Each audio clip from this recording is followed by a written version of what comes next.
Olá, meu nome é Tammy Marchiori, eu sou neuropsicóloga e nesse episódio de uma série sobre obesidade e bariátrica, a gente vai falar de estresse, obesidade e bariátrica. E aqui comigo tem o Kaique, que também é neuropsicólogo. Kaique, se apresenta, por favor. Eu sou o Kaique, eu trabalho com estresse crônico, com dores crônicas e também já trabalhei um pouquinho com esse processo de trabalho pós-bariátrica. E é esse o tema que eu vou focar bastante hoje com vocês. Perfeito. Gente, é o seguinte, estresse é um negócio que todo mundo tem na vida, em maior ou menor grau, né? Estresse por si só não é ruim. Inclusive, tem um episódio aqui muito bacana sobre estresse, que a gente aborda o estresse de uma maneira bem legal, com o Kaique, inclusive, que tá aqui no canal do YouTube. Mas, voltando o estresse para a questão da obesidade, da bariátrica, eu queria falar um pouquinho de alguns mecanismos e quero saber depois como o Kaique enxerga isso. Uhum, Primeiro, quando a gente fala de estresse e obesidade, a gente tem alguns mecanismos fisiológicos envolvidos.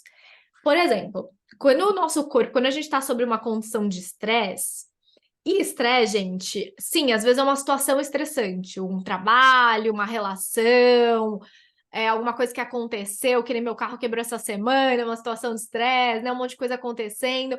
Mas às vezes os nossos pensamentos e a nossa interpretação da nossa vida é um gerador de estresse. Então, o estresse também pode ser de dentro para fora, tá?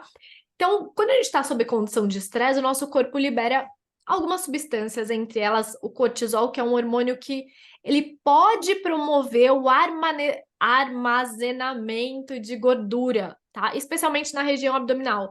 Lembra que eu falei em outros episódios dessa série? Se você não lembra, então assiste, que tá valendo a pena. Mas a obesidade, ela é multifatorial. Então não é o simples fato da pessoa estar comendo errado, ou sendo sedentária. E quando eu falo multifatorial, isso envolve aspectos ambientais, fisiológicos, psicológicos, e o estresse é um desses fatores, que não é que o estresse vai causar obesidade, tá? Mas pode influenciar sim. Além disso, a gente tem comportamentos que são associados ao estresse. Então, pessoas estressadas, muitas vezes, e o Kaique vai falar bem disso mais para frente, uhum.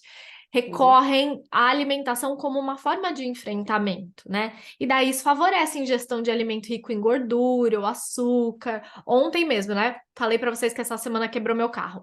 Aí fui, peguei as crianças na escola, eu tinha terminado de trabalhar. Sabe aquele dia cansado? Gente, a última coisa que eu queria pôr na minha boca era uma saladinha. Falei pro meu marido, nossa, vamos pedir um hambúrguer hoje? Sabe aquele eu mereço, pelo amor de Deus? E isso acontece também. Então, quando a gente tem um estresse crônico, que é uma coisa que acontece com uma constância e frequência, isso também predispõe, né? Ou seja, facilita a pessoa ter uma alimentação que constantemente é cercada desse tipo de alimentos, né? Além disso, a pessoa pode procurar menos ser ativa, né? Então, a pessoa às vezes estressada, tem uma dificuldade de se organizar, várias coisas acontecendo, e aí acaba não fazendo exercício, acaba dormindo mal. Então, o estresse crônico ele também pode afetar padrão de sono, e daí a gente sabe que privação de sono, por exemplo, está associada ao aumento de fome, ingestão desses tipos de alimento que eu falei, porque também tem alterações hormonais, né? Como acho que tem a grelina envolvida, leptina, enfim. Então, é literalmente multifatorial, né? Quando a gente fala da avaliação para bariátrica, que está num outro episódio também dessa série, e do tratamento pós-operatório, a gente vai ter que olhar para o estresse. Não vai ter escapatória, assim, né? É... Kaique, o que que você acha desse primeiro ponto que eu trouxe aqui? Eu acho que faz todo sentido pensar que o estresse ele vai estar sempre presente na nossa vida. Uhum. E a questão é, a gente sempre vai buscar algo para aliviar esse estresse. Quando a gente fala em alívio do estresse, é lógico que a alimentação, até porque é alimentar um pouco do que eu vou falar mais para frente, mas para antecipar, a alimentação não tem só o lugar físico de comer e sentir prazer.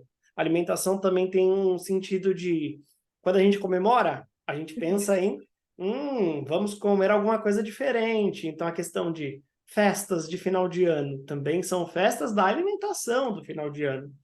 Então, quando a gente pensa em situações estressoras, a gente vai buscar algo que dá esse carinho para a gente. Um E a conforto, né? alimentação, ela é confortável demais, ela é maravilhosa, né? O problema é o que a gente vai trazer um pouco hoje, que é quando a gente tem uma relação que não é muito boa com essa comida, no sentido de muitas pessoas às vezes relatam que elas comem bem ao longo de todo o dia, mas passou uma ansiedade, comeu mais. E esse é um pouquinho do que a gente vai falar hoje, principalmente porque no processo de pós-bariátrica, a gente vai ter algumas restrições em relação a isso. Uhum. Sim, com certeza. E quando a gente fala da bariátrica e do estresse, inclusive, a gente tem esse estresse pré-operatório, né? A perspectiva da cirurgia. Uhum. Isso pode ser uma fonte de estresse, de ansiedade, de medo do procedimento, ainda que a pessoa queira muito, né? Mas receia uma cirurgia, então, de possíveis complicações, a mudança do estilo de vida que vai acontecer depois. Então, é um estresse muito relacionado à ansiedade, né? Um estresse muito relacionado com o que está por vir, assim. E até com benefício psicológico, né? Que é pós-operatório. Então, vários pacientes, inclusive, eles relatam, né, um bem-estar psicológico depois da cirurgia por causa da perda de peso que é significativa, melhoria de comorbidades, porque muitas vezes essa pessoa tentou de um tudo ao longo da vida e não conseguia perder peso, ou não conseguia manter essa perda de peso. Mas a gente tem vários desafios aí, né? Algumas pessoas experimentam esses benefícios, algumas pessoas enfrentam desafios, têm a necessidade de se adaptar a novos hábitos alimentares e novos hábitos de vida, enfrentar alguma complicação, lidar com expectativa que às vezes não foi atendida em relação à perda de peso, à manutenção. Então, tem muita coisa, eu acho que envolvida no estresse pré e pós-operatório, assim, que vão fazer, é o que você falou, estresse ninguém evita. E quando a gente fala de bariátrica, o estresse, vamos dizer assim, vai ser um componente envolvido em todo o processo, né? Exatamente, né? Duas perguntas feitas no processo pré-operatório que facilitam muito o progresso no pós-operatório são: você vê a bariátrica como uma solução para a perda de peso? E a segunda pergunta é: você já estabeleceu uma relação com a sua alimentação? E a comida muitas vezes preenche o nosso vazio. Uhum. Tirando a comida, o que que você pensa em colocar no lugar dela, né? Hum. Eu faço essa pergunta porque normalmente tem um dado recente que fala de que mais de 90% das pessoas têm reganho de peso. E normalmente isso ainda está associado ao término do processo de psicoterapia pós-cirurgia, Ah, né? é? Exatamente. E Mas quem está falando isso você não sabe que sou eu gosto eu, de tá? pôr O fogo, Ministério da né? Saúde. Você gosta de saber que eu pôr fogo no parquinho. Quando você faz essa Uhum. pergunta e a pessoa dá aquele loading, assim, aquela carregada e a pessoa não sabe o que responder. Isso é Olha, comum e o que você sugere? depende muito da situação. E tem uma situação específica que, infelizmente, no processo de avaliação pré-cirurgia, eu não tive esse retorno e eu precisei de mais 2 meses de trabalho para permitir que a pessoa fizesse a cirurgia. Porque a gente tinha que trabalhar isso no pré-operatório. E muitas vezes no processo de pós-operatório não foi tão bem trabalhado no pré. E a gente Uhum. vai ter que fazer isso ao longo desse pós-operatório, né? E aí também eu coloco que o processo de pós-operatório ele é dividido em 4 partes principais. O primeiro mês. O primeiro mês realizou a cirurgia. Você está naquela alimentação líquida. É bem difícil, bastante restrito. Nesse processo, o que a gente pode trabalhar? A psicoeducação com a família, para que você está num mês em que é muito difícil. Evitar as pessoas que estão no seu redor comerem coisas que você ama do teu lado, porque você não vai poder ser inserido nisso. Um caso recente que eu achei muito bacana foi um paciente meu, sabendo desse processo, comprou um videogame. Por quê? Dentro dos neurotransmissores envolvidos no processo tem a dopamina. A dopamina é aquele neurotransmissor que pede para você prazer rápido. E aí ele respondeu com: vou jogar videogame. Observação, ele não jogou online porque online também gera estresse. Então, ele comprou um videogame para conseguir suprir a falta de dopamina que ele teria enquanto estava na alimentação líquida. O segundo momento é do 2º ao 6º mês, em que a alimentação ainda é bastante restrita, só que você já tem a liberação normalmente para se exercitar e também já tem a liberação para algumas alimentações um pouco mais sólidas. Mas tem um fator aí que é proibido a todo custo: o chocolate. O chocolate, além de gerar dopamina, ele gera endorfina, gera ocitocina, né? Que são todos os neurotransmissores envolvidos na alegria. Então, por isso que quando a gente está estressado, a gente costuma recorrer ao chocolate. Qual é a solução para isso? Investir no exercício físico. Kaique, você está de brincadeira. Eu odeio me exercitar. E agora, o que eu faço? Então, por isso que eu falo, essa pergunta respondida no pré-operatório facilita muito, porque você já inicia o exercício antes da cirurgia. Você pegando o gosto, demora mais ou menos umas 2, 3 semanas para você conseguir sentir algum tipo de prazer em se exercitar, né? Só que se você consegue esse prazer em se exercitar, ele vai suprir exatamente o lugar do chocolate. Então vai facilitar muito o processo. Terceira fase, do 6º ao 12º mês. Então ali você já tem a liberação para comer em quantidades menores. Então isso vai trabalhar com o controle da alimentação, né? Na verdade, o que a gente precisa falar? A gente precisa manter frequência. E é por isso que a psicoterapia é tão importante no processo de pós-bariátrica, porque a gente vai ter que construir do zero uma nova rotina.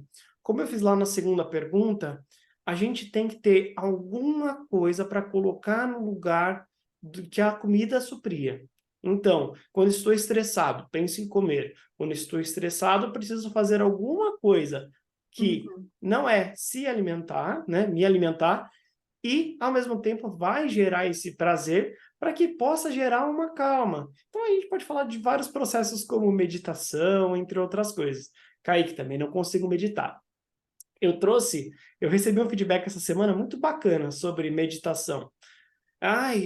Quando eu penso em meditação, eu penso, nossa, eu não vou conseguir limpar minha cabeça, não vou conseguir trabalhar com meditação.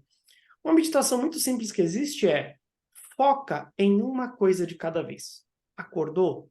Foca no café da manhã. Passou o café da manhã?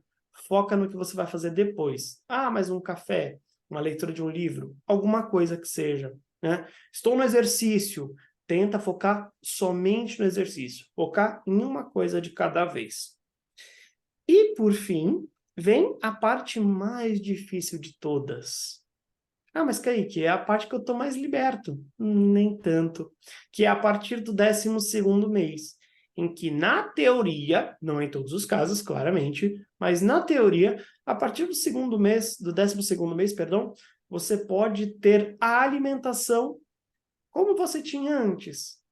E aí que vai ficar à prova tudo que a gente fez até aqui. Por isso que a gente tem o reganho de peso depois do processo de psicoterapia. Porque é nessa fase, normalmente, que as pessoas param. Olha, passei por todo esse ano, todo esse processo, e agora eu vou voltar à minha vida natural. Só que a questão é, se tudo que a gente falou não está muito bem trabalhado, a alimentação vai voltar para o mesmo lugar de antes, né? Uma frase que eu escuto muito nesse processo de pós-cirurgia, Tami, é: olha, o principal trabalho não é aqui. O principal trabalho é aqui. Eu escuto as pessoas falando exatamente desse jeito, né? Porque o pensamento, a forma como a gente lida com a situação, né? Lembro daquela frase do Beck de: não é o fenômeno em si, mas como a gente consegue lidar com esse fenômeno. E então, basicamente, como a gente consegue lidar com as situações do dia a dia, pensando em: tem um estresse, o que eu vou fazer?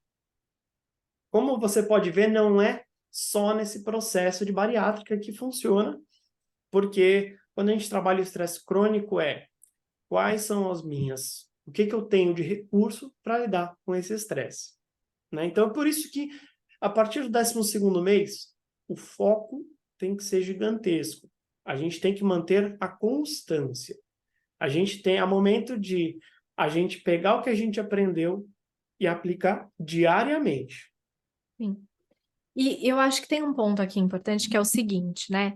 Quando a gente fala, olha, para o Kaique chegar aí no 12º mês, ele abordou, claro, que de uma forma muito ampla, né? Macro, todos Uhum. esses processos. Mas dentro de cada tópico do que ele falou, tem 1001 tópicos envolvidos no que é a pluralidade de uma pessoa, né? Da forma Uhum. como ela, o meio dela, né? O ambiente que ela está envolvida, que influencia demais, a alimentação dessa família no pós, os recursos que ela tem, inclusive financeiros, né?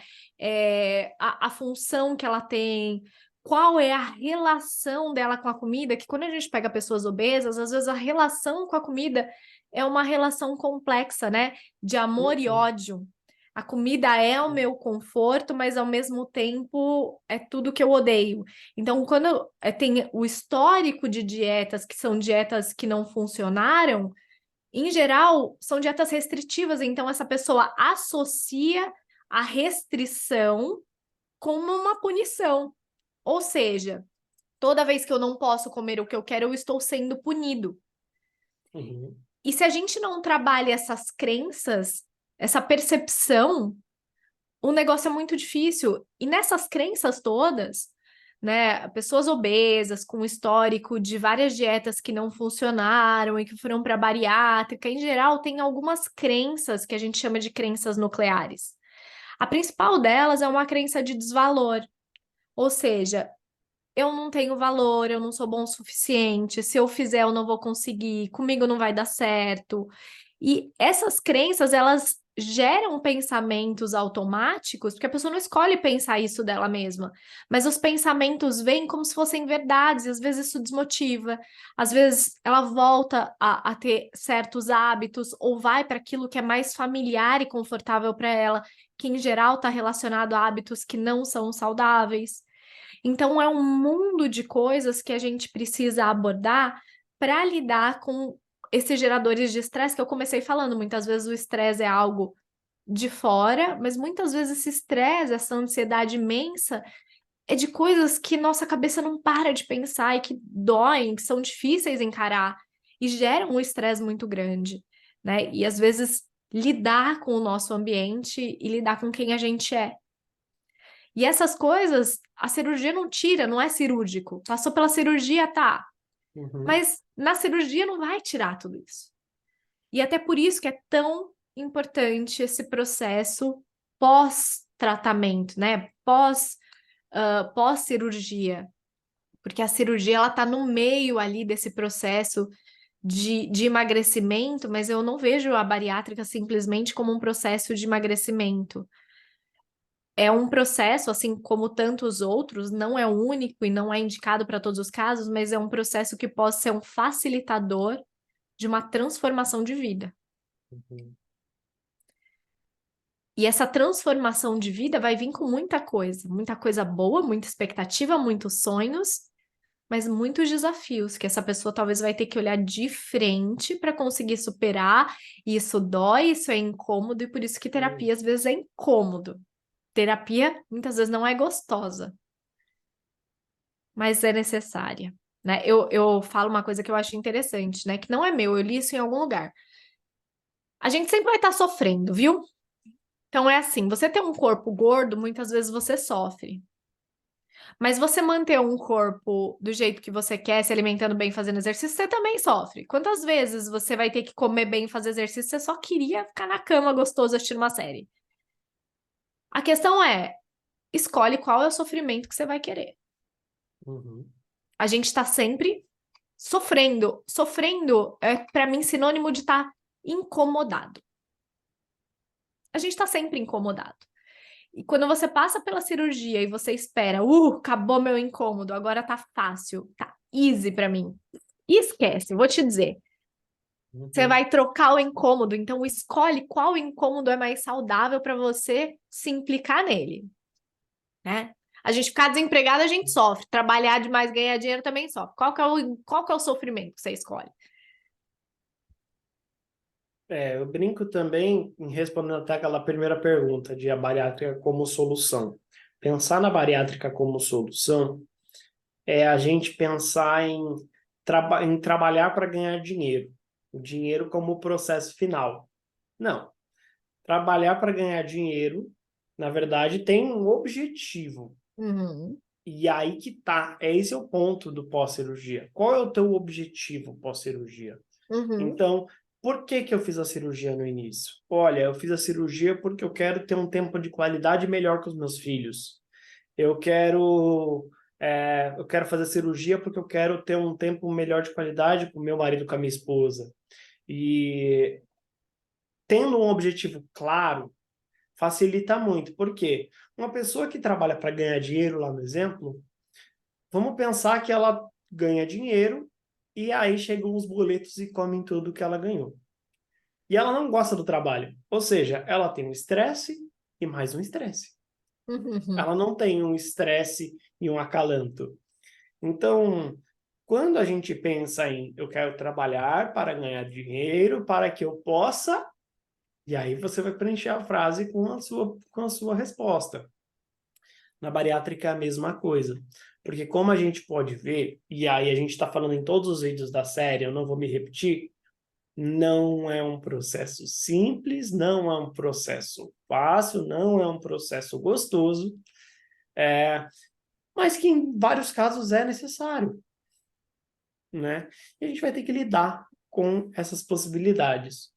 Então, qual o teu objetivo? Vamos pensar nisso. Qual que é o seu objetivo e, e vamos trabalhar nele. Vamos focar nele. Ah, mas Kaique, eu não tenho um objetivo. Então a gente precisa de um. Porque senão a gente vai entrar naquela estatística do reganho. Uhum. É mais do que um objetivo. Talvez a sua vida precise de um propósito. Uhum, E sabe o que é interessante? Muitas vezes o propósito de vida foi por anos o emagrecimento. E aí você emagrece, uhum, e aí, e agora? E agora? Né? Não tô dizendo aqui que você precisa acordar com um propósito, não. Mas olha que bonito. Olha que interessante. Você descobriu ou redescobriu o seu propósito de vida. E dá medo. Às vezes vem um pensamento de, meu Deus, não sirvo para nada, não tenho propósito. Por que que eu tô aqui? Para onde vou, né? Caso compre uma uhum, bicicleta. E tá tudo bem. Tá tudo bem. Vou te dizer que um monte de gente acorda sem propósito, dorme sem propósito, mas todas as pessoas e cada dia que amanhece é uma oportunidade de você ir construindo o seu propósito, porque às vezes a gente acha que o propósito é um negócio que a gente vai achar numa caixinha. Ui, tropecei e abri. Ah, meu propósito aqui. Não, o propósito ele é construído com valores de vida que a gente tem, com desejos, com as nossas habilidades, com os nossos medos, com as nossas possibilidades. Tudo isso a gente vai construir, o nosso propósito vai mudando conforme a gente vai mudando, conforme a vida vai acontecendo. Então, se dê oportunidade, né? Não, não trava, não, vai de pouquinho em pouquinho, né? É, ainda que seja um desafio, o processo antes da bariátrica, pós-bariátrica, a vida é feita de desafios, né? Alguns mais difíceis, alguns mais fáceis, mas a gente está sempre caminhando, aprendendo com eles e tendo momentos maravilhosos. Então, cuidado para não interpretar a bariátrica ou esse pós, né, como o momento que você precisa para ser feliz. Claro que isso pode facilitar muito, né, aquilo que a gente chama de felicidade, que é muito subjetivo. Mas uhum, caramba, o que que você pode fazer hoje já, do jeito que tá aí mesmo, para ter um dia um pouco melhor, para fazer uma coisa, né? Senão a gente espera grandes momentos e a vida não é feita de grandes momentos. A vida é feita de eu trocando meus filhos para ir para a escola, de eu levando eles para a escola, de eu trabalhando, indo dormir, tomando banho, fazendo janta. A vida é feita uhum. disso. E se eu ficar todos os dias esperando grandes momentos, né? O dia que eu vou numa festa, o dia que eu conquisto alguma coisa, eu fico a vida inteira, às vezes, não valorizando e não sendo feliz com os meus pequenos momentos. Então, seja feliz com seus pequenos momentos. Não sei se faz sentido para o Kaique. Sim, como a gente falou em outro momento, na verdade, esse processo envolve não só estresse, ele envolve outras coisas. E uma das maiores dificuldades no nosso momento atual, mundo, é conseguir viver o hoje, né? Uhum. Então, eu consegui aproveitar o momento. Eu falei no momento da meditação, que é aproveitar cada um dos momentos. A gente está sempre querendo fazer 2, 3, 4, 5 coisas ao mesmo tempo. E aí a gente se critica por não conseguir focar em nenhuma delas, né? Então, ao mesmo tempo que a gente tem que ter um propósito, essa coisa, a gente tem que aproveitar o que é simples, né? Estou aqui, estou numa conversa, o que está acontecendo na minha volta, não vou estar aqui nessa conversa, mas ao mesmo tempo focando no que está lá fora.